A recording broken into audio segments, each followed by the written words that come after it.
Hey guys, welcome back to my channel, the 2AA channel. I'm glad you guys tuned in for part 2 of my home defense shotgun series. If you haven't seen part 1, go ahead and check it out. I'll put the link in the description below. First, I want to talk about my actual shotgun. This is a 590 A1 and it's clear. 590 A1, it's a heavy gun.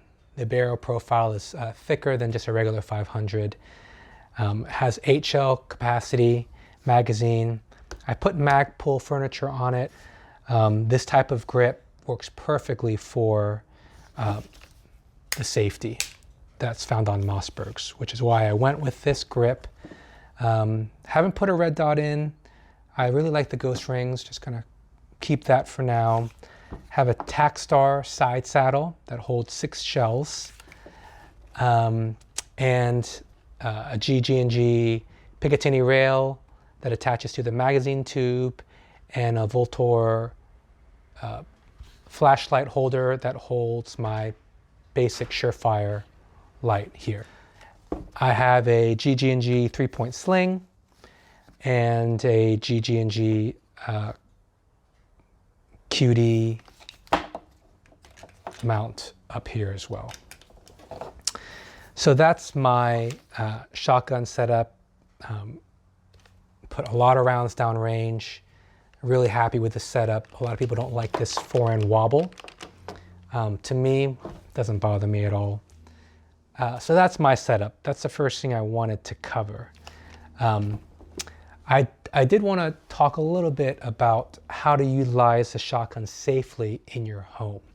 We talked a little bit about, in the first video, the myth that you don't have to aim a shotgun. We all know that's false. You actually have to aim a shotgun. If you've patterned a shotgun, double-aught, buck, at home defense distances, even your longest hallway, you know, the majority of those pellets are landing within a specific radius.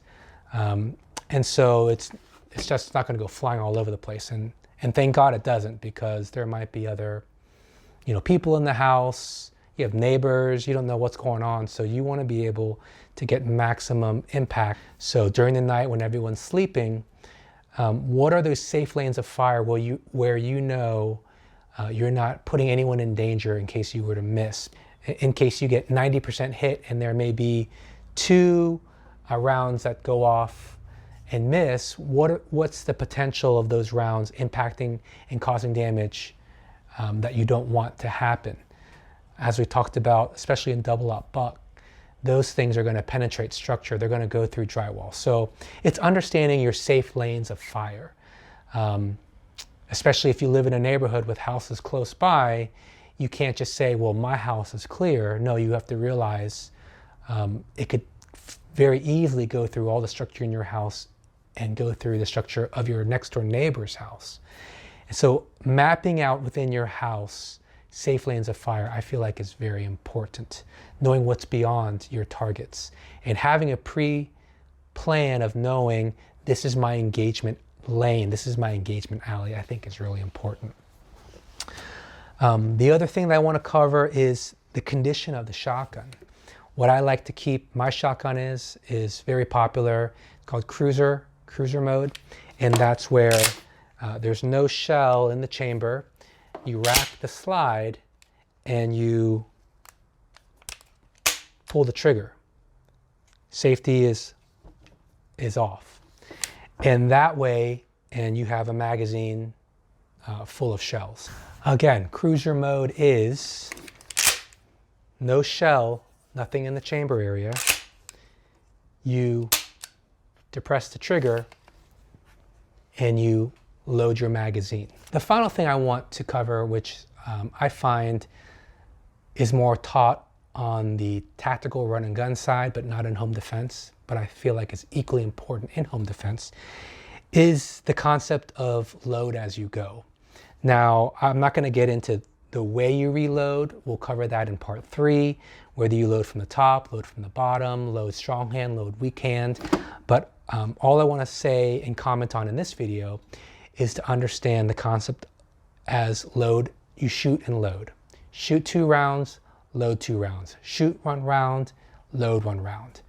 And the reason being is because you don't know exactly when your threat incident is over. It could be one guy, boom, you shoot 2. Second guy, boom, you shoot 2. And all of a sudden you think there's a lull, but there maybe was another guy. And so the concept is you shoot 2 and you look for any opportunity to intentionally reload the shotgun. You know, we talk about you have tactical or intentional reloads, and you have emergency loads where your gun is dry, and we never want to get into that position where the shotgun is dry. You have limited capacity as it is. You want to keep it in the magazine. So those are the 3 things I really wanted to cover just in this video. My personal setup, this concept of how to make it safe and the condition to keep it in, as well as the mentality of, you know, shoot and reload. Hope you've enjoyed this video. Please like and subscribe to this video. Let me know in the comments what you think. If you have any suggestions or any questions about utilizing the shotgun in your home defense plan. Thanks guys for tuning in to my video.